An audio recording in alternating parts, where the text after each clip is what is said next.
नमस्कार दोस्तों, स्वागत है आप सभी का सीजीपीएससी नॉलेज हब के इस यूट्यूब चैनल पर। आज का जो लेक्चर है हमारा आजीविका के ऊपर ही है। आजीविका का ये चौथा लेक्चर है, आप कह सकते हैं। जो राष्ट्रीय कृषि आयोग है उस पर बात करेंगे। उसके अलावा हम जो है जो कृषि से संबंधित अनुसंधान करने वाली संस्थाएं हैं उस पर बात करेंगे।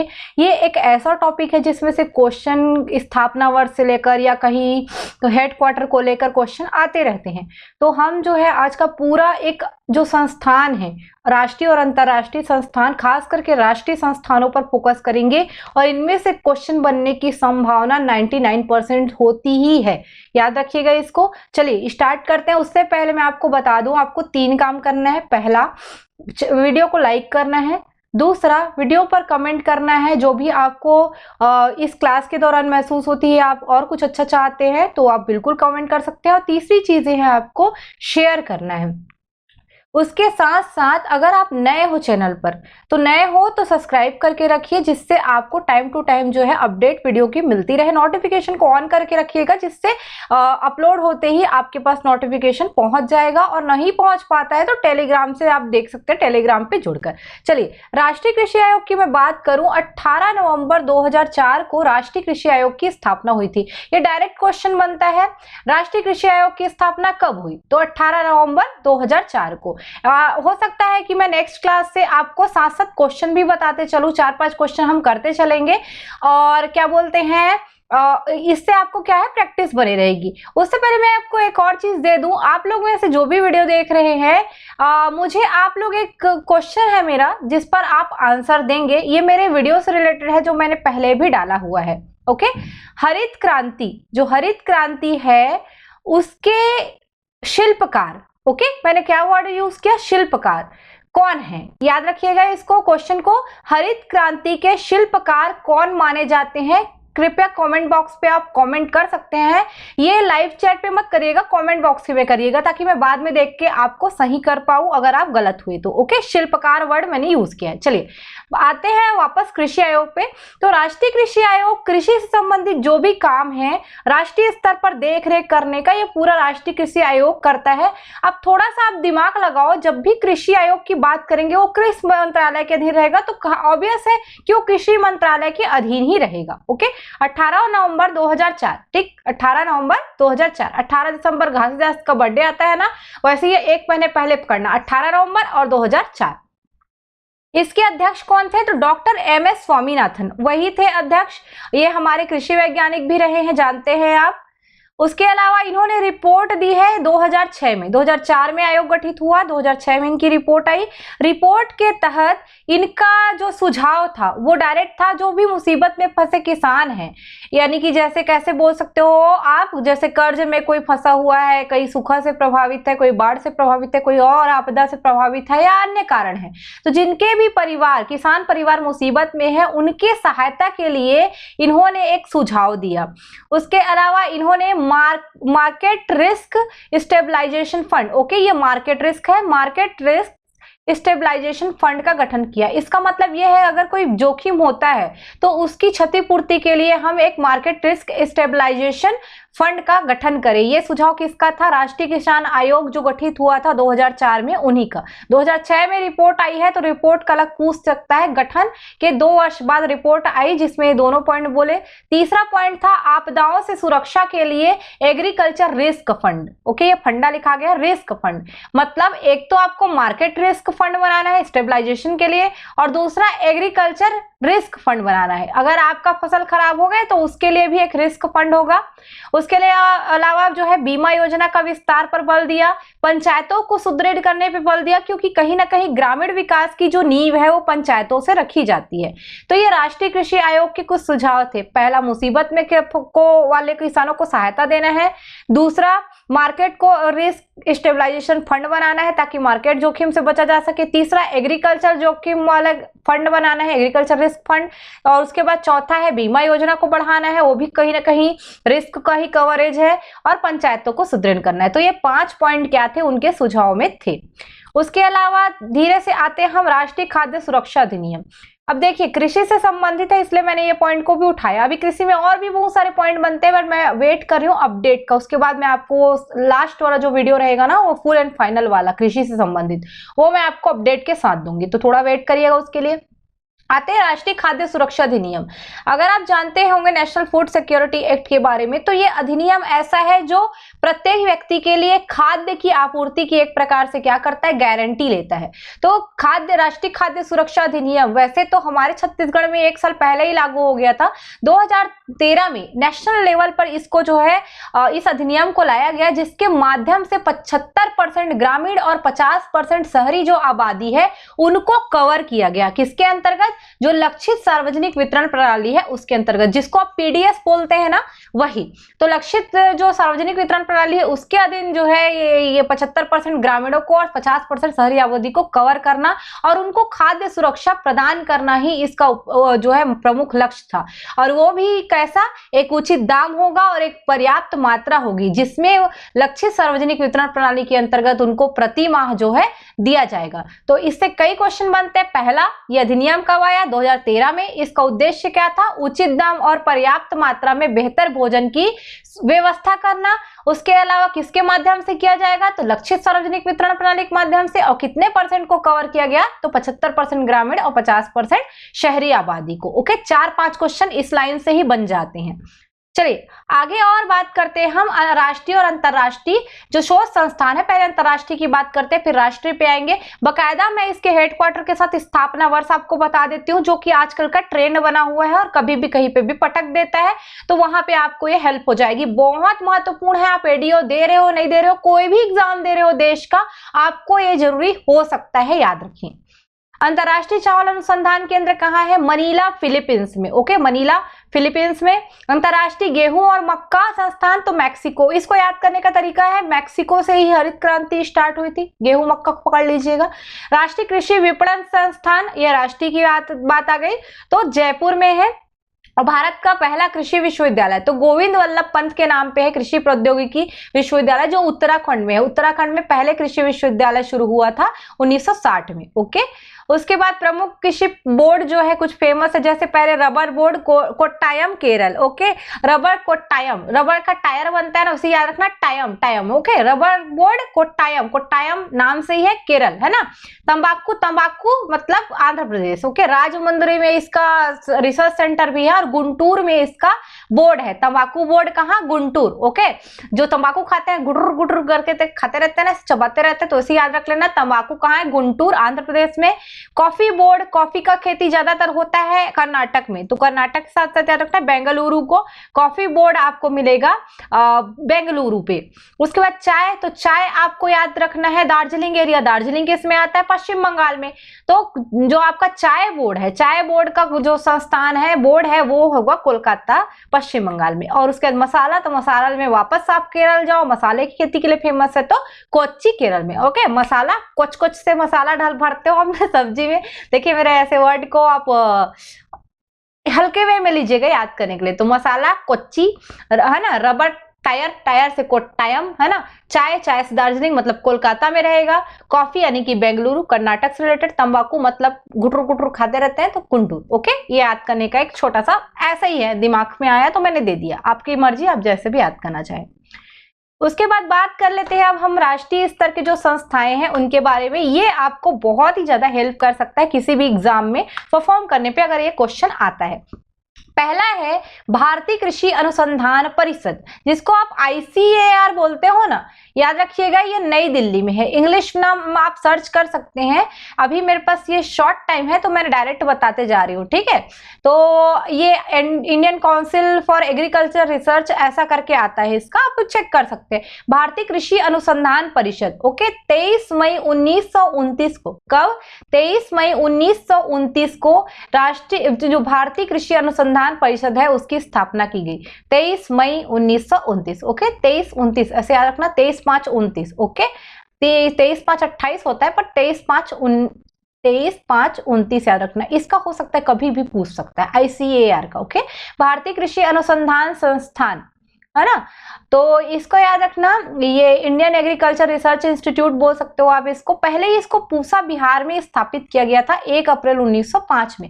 जब हमारे यहाँ आयोग वगैरह गठित हो रहे थे ना, तो उस समय भारतीय कृषि अनुसंधान संस्थान को पूसा में, पूसा बासमती मैं बताते रहती हूँ, वहीं से शुरू हुआ था। तो पूसा में स्थापित किया गया था 1905 में। अगर आप इस डेट को भी याद कर लेते हैं ना, बहुत बड़ी बात है। ओके, 1905, 1 अप्रैल 1905 में। फिर धीरे से इसको नई दिल्ली ला दिया गया 29 जुलाई 1936 को। जैसे हमारे 1935 का अधिनियम आया, इधर उधर फेर बदल हुआ, तो 29 जुलाई 1936 को कहाँ आ गया ये, नई दिल्ली। तो 1 अप्रैल 1905 पूसा में स्थापित हुआ था, और उसके बाद 29 जुलाई 1936 को ये दिल्ली आ गया। ओके, भारतीय गेहूं और जौ अनुसंधान संस्थान, देखिए गेहूं मक्का और अंतरराष्ट्रीय वाला मैंने मैक्सिको बताया था ना, भारतीय वाला बात करेगा तो गेहूं और जौ, इसका अनुसंधान संस्थान कहाँ होगा, जिधर ये ज्यादा होगा। तो ज्यादा कहाँ होता है, तो हरियाणा में। ओके, तो करनाल हरियाणा 1965 में। ओके, 1965 में जौ और जो है गेहूं का एक अनुसंधान संस्थान करनाल हरियाणा में खोल दिया गया। ठीक है, 1965 को बिल्कुल ध्यान रखेंगे। उसके बाद राष्ट्रीय चावल अनुसंधान केंद्र, तो राष्ट्रीय स्तर का कहाँ है, तो कटक में। अंतरराष्ट्रीय कहाँ है, मनीला में, है ना, फिलीपींस में। और राष्ट्रीय कहाँ है, कटक में। काटते हो ना चावल को, तो कटक उड़ीसा में राष्ट्रीय चावल अनुसंधान केंद्र जो है आपका स्थित है। ये 23 अप्रैल 1946 को स्थापित किया गया था। कटक में रिसर्च सेंटर कब स्थापित किया गया था, 23 अप्रैल 1946। अगर आपको पूरा डेट याद नहीं होता, कम से कम ये 1946 को याद रखिएगा, कटक 1946 में। उसके बाद आते हैं कपास अनुसंधान, केंद्रीय कपास अनुसंधान केंद्र। तो कपास का एरिया है आपका दक्कन वाला क्षेत्र है। ओके, तो नागपुर जो महाराष्ट्र है, वहां पर कपास अनुसंधान संस्थान है, जो अप्रैल 1976 में स्थापित किया गया था। तो 76 से क्या, कपास। ओके, कपास अनुसंधान संस्थान 1976। एक काम करिएगा, पहले ना मुख्यालय को याद कर लीजिएगा, फिर स्थापना वर्ष को पकड़ लीजिएगा, उसके बाद दोनों को एक साथ मिला के याद करिएगा, तो जल्दी हो जाएगा। ओके, भारतीय गन्ना अनुसंधान केंद्र, दो तरीके से पूछता है। जब भारतीय गन्ना लगाता है तो लखनऊ उत्तर प्रदेश याद रखना। ठीक है, केंद्रीय में क्या है, कोयम्बटूर को ले लेता है, वो ब्रीडिंग सेंटर है। तो भारतीय बोलेगा तो लखनऊ में, लखनऊ कहाँ है, यूपी में। ओके, 1952 में क्या करोगे आप, गन्ना खाओगे। ठीक है, तो गन्ना अनुसंधान केंद्र कहाँ है, लखनऊ उत्तर प्रदेश, 1952। फिर गन्ना प्रजनन केंद्र, वही जिसको आप केंद्रीय स्तर का बोल सकते हो, गन्ना अनुसंधान संस्थान है, ये कोयम्बटूर तमिलनाडु में है। ये 1912 में खुला था, ये पहले ही हो गया था 1912 में। फिर जाके 1952 में फिर क्या किया गया, राष्ट्रीय स्तर का, यानी कि बोल सकते हो राष्ट्रीय गन्ना अनुसंधान केंद्र बोल सकते हो उसको, भारतीय गन्ना अनुसंधान केंद्र जिसको बोलते हैं, उसका स्थापना हुआ। तो उसको देख सकते हो आप। केंद्रीय कॉफी अनुसंधान केंद्र, ठीक है, कॉफी चाय को भी देखना पड़ेगा। तो केंद्रीय कॉफी अनुसंधान कहाँ है, तो कॉफी का कर्नाटक पकड़ना, चिकमंगलूर। ओके, केंद्रीय कॉफी अनुसंधान केंद्र कहाँ है, चिकमंगलूर कर्नाटक में, है ना। कॉफी बोर्ड बोला तो बेंगलुरु, लेकिन कॉफी मतलब बोल सकते हो अनुसंधान केंद्र बोला तो आपका चिकमंगलूर कर्नाटक में 1925 में ये स्थापित हुआ था। उसके बाद आलू, तो आलू ठंडी वाले जगह, जैसे हमारे यहाँ मैन पार्ट में है ना, वैसे ही केंद्रीय आलू अनुसंधान केंद्र है शिमला में। शिमला कहाँ है, हिमाचल प्रदेश की राजधानी शिमला। अगस्त 1949 में, है ना। अब हमारे पास आजाद हुए थे, खाने के लिए कुछ नहीं था, तो क्या किए हम, आलू अनुसंधान केंद्र लगा दिए। अगस्त 1949 में आलू अनुसंधान केंद्र। फिर केंद्रीय रेशम उत्पादन अनुसंधान केंद्र, रेशम से रिलेटेड है, तो रेशम मैसूर कर्नाटक फेमस है सिल्क के लिए। तो मैसूर में केंद्रीय रेशम उत्पादन अनुसंधान संस्थान या केंद्र बोल सकते हो, केंद्र ही बोलो, सेंटर है मैसूर कर्नाटक 1961 में। डेट याद करने में थोड़ा सा इश्यू हो सकता है, लेकिन जगह को बिल्कुल याद रखिएगा, क्वेश्चन जगह से ज्यादातर उठाता है। राष्ट्रीय रबर अनुसंधान संस्थान, तो रबर के लिए आप याद रखना केरल को कोट्टायम, है ना, कोट्टायम टायर वाला। राष्ट्रीय रबर अनुसंधान केंद्र कोट्टायम केरल में 1955 में इसको स्थापित किया गया था। राष्ट्रीय चाय अनुसंधान केंद्र, तो चाय के लिए फेमस है, असम भी है ना। तो चाय बोर्ड भले कोलकाता में है, पर असम चाय, जोरदार चाय कहाँ की मिलती है, असम चाय। तो जोरहाट असम में 1911 में जो है चाय अनुसंधान केंद्र जो है स्थापित किया गया था। फिर आते हैं भारतीय दलहन अनुसंधान, दलहन के लिए फेमस क्या है, कानपुर। ओके, दलहन अनुसंधान केंद्र कहाँ है, कानपुर यूपी में। और ये कब स्थापित हुआ, 1983 में। तो दलहन, दाल ज्यादा खाओगे 1983 से। 30 से ज्यादा मेरे पास ऐसे बोर्ड वगैरह है जो आपको हेल्प कर सकते हैं एग्जाम में। आते हैं भारतीय तिलहन दलहन 83 में, तो तिलहन कब है? 67 में। तिलहन पहले खा लेंगे, है ना। भारतीय तिलहन अनुसंधान केंद्र है हैदराबाद तेलंगाना। तेलंगाना में तिलहन, ऐसे याद रखना, तेलंगाना में तिलहन। तो तेलंगाना में कहा? हैदराबाद में तिलहन अनुसंधान केंद्र 1967 में। फिर केंद्रीय जूट एवं समवर्गीय रेशा अनुसंधान संस्थान, जूट और उसके समवर्गीय जो रेशा उसका अनुसंधान संस्थान कहाँ है? बैरकपुर पश्चिम बंगाल। जूट के लिए पता है आपका रिसरा, है ना। रिसरा पहला जो है आपका क्या था? फैक्ट्री था। तो वहीं से आपको पश्चिम बंगाल को पकड़ना है। तो जो केंद्रीय जूट एवं संवर्गीय रेशा अनुसंधान संस्थान कहाँ है? बैरकपुर। ओके, बैरकपुर छावनी, याद होगा 1857 के विद्रोह से रिलेटेड है ये कहीं ना कहीं तरीके से, है ना। तो पश्चिम बंगाल में 1953 में जूट वाला अनुसंधान केंद्र आया। राष्ट्रीय सोयाबीन अनुसंधान केंद्र, सोया स्टेट एमपी, है ना। तो इंदौर में सोयाबीन अनुसंधान संस्थान आएगा। 1987 में इसको स्थापित किया गया था। केंद्रीय नारियल अनुसंधान संस्थान और केंद्रीय रोपड़ फसल अनुसंधान संस्थान, ये दोनों, केंद्रीय रोपड़ फसल और केंद्रीय नारियल अनुसंधान, नारियल के लिए कासरगोड केरल फेमस है। और याद रखना, नारियल अनुसंधान केंद्र 1916 में आया। यही आगे चलकर केंद्रीय रोपड़ फसल अनुसंधान संस्थान बन गया और इसको 1970 में नामकरण कर दिया गया। यानी कि ये वाला लिंक इससे पकड़ना है आपको कि पहले जो है, जो आपका नारियल अनुसंधान केंद्र था कासरगोड वाला 1916 वाला, उसी को आप केंद्रीय रोपड़ फसल अनुसंधान केंद्र कह दिया जाता है 1970 से। चलिए, केंद्रीय तंबाकू अनुसंधान केंद्र राजमुंदरी आंध्र प्रदेश में तंबाकू अनुसंधान केंद्र है, 1947 में स्थापित हुआ था। ठीक है, आजाद होते ही लोग जो है, अब पुर्तगाली लोग तो छोड़ के चल दिए थे ना, तो तंबाकू था हमारे यहाँ, तंबाकू खाने लगे लोग, है ना। अब आजाद हो गए हैं ऐसे करके। राष्ट्रीय डेयरी अनुसंधान संस्थान, तो राष्ट्रीय डेयरी अनुसंधान संस्थान है करनाल हरियाणा में, जो 1923 में स्थापित हुआ था। कुछ चीजें जैसे ये जो इंपॉर्टेंट जो आपको लग रही है ना, जिसके बारे में ज्यादातर आप सुनते रहते हो, उसका कम से कम ना डेट याद रख लेना। जैसे ICAR है ना, डेयरी अनुसंधान वाला है, उसके अलावा चावल अनुसंधान वाला है, ये सभी चीजें आने लायक रहती थोड़े से। चलिए आते हैं राष्ट्रीय लीची अनुसंधान। लीची है मुजफ्फरपुर बिहार में। ओके, लीची संस्थान का है मुजफ्फरपुर बिहार में। जून 2001 में इसको स्थापित किया गया था। 6 जून 2001 को जो है राष्ट्रीय लीची अनुसंधान स्थापित किया गया। राष्ट्रीय काजू अनुसंधान, काजू कर्नाटक पुत्तूर में। ओके, काजू अनुसंधान केंद्र कहाँ है? पुत्तूर कर्नाटक में, जो कि 1986 में स्थापित हुआ था 18 जून को। मैंने सारा डेट ले लिया है आपका अगर आपको याद करने का एक है या कभी याद नहीं होता तो कम से कम एक दिन में एक ही ठो को याद कर लेना, या एक दिन में 5 ठो का याद करके देखना, पैकेट में हो जाएगा। ओके, केंद्रीय कृषि अभियांत्रिकी संस्थान मतलब कृषि इंजीनियरिंग संस्थान का है भोपाल मध्य प्रदेश में। तो केंद्रीय कृषि अभियांत्रिकी संस्थान भोपाल मध्य प्रदेश में है। 15 फरवरी 1976 को इसको स्थापित किया गया था। ठीक, 15 फरवरी 1976 को। भारतीय मृदा विज्ञान संस्थान, ये मोस्ट इंपॉर्टेंट है, ये भी भोपाल मध्य प्रदेश में है। ये 16 अप्रैल 1988 को स्थापित हुआ था। राष्ट्रीय वनस्पति अनुसंधान संस्थान, इसको भी इंपॉर्टेंट है, लखनऊ उत्तर प्रदेश में वनस्पति अनुसंधान संस्थान। ओके, 13 अप्रैल 1953 को। फिर उसके बाद राष्ट्रीय अनार अनुसंधान, अनार कहाँ है? सोलापुर महाराष्ट्र। अनार इधर ज्यादा होता है, तो अनार जो है सोलापुर महाराष्ट्र में अनार अनुसंधान केंद्र 2005 में स्थापित हुआ, 16 जून 2005 को। राष्ट्रीय बीज मसाला अनुसंधान केंद्र अजमेर राजस्थान में, थोड़ा सा अलग हो गया है ये, है ना। बीज मसाला अनुसंधान केंद्र अजमेर राजस्थान में 22 अप्रैल सन 2000 को इसको जो है स्थापित किया गया। राष्ट्रीय केला अनुसंधान संस्थान, केला त्रिची तमिलनाडु में केला अनुसंधान संस्थान है, जो कि 21 अगस्त 1993 को स्थापित किया गया। ठीक है, 1993 में क्या केला खाओगे। ठीक है, राष्ट्रीय अंगूर अनुसंधान केंद्र, ये महाराष्ट्र साइड अंगूर ज्यादा होता है, तो पुणे महाराष्ट्र में, है ना। 18 जनवरी 1997 को जो है अंगूर अनुसंधान केंद्र बना। भारतीय मसाला अनुसंधान संस्थान, है ना। बीज मसाला और वो आपका अलग है ना, अजमेर वाला, लेकिन भारतीय मसाला अनुसंधान संस्थान ये केरल में आएगा, मसालों की खेती होती है। कोझिकोड केरल में 1976 में मसाला अनुसंधान संस्थान स्थापित हुआ था।